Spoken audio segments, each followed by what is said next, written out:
Good evening. Ladies and gentlemen, if there's one thing I know in this world, it's this. You are what you eat. Take me.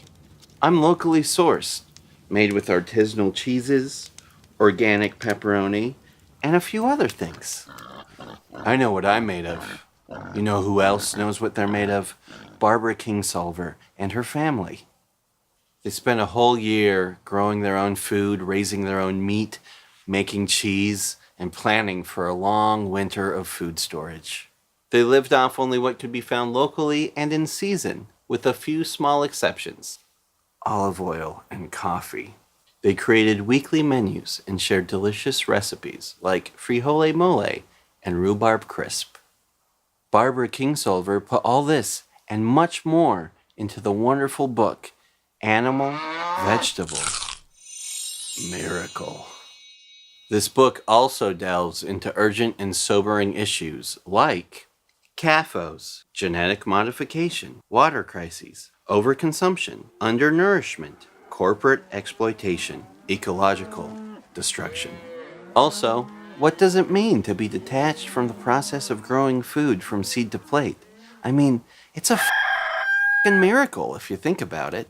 Just like how I started out as a zygote in my mom's uterus and eventually got so big and so bored that I broke out of her vagina and spent years and years growing into a comedian of considerable size and handsomeness. Okay, here's what it comes down to. Do you want your broccoli, potatoes, and almond trees grown in a chemically induced illusion of topsoil?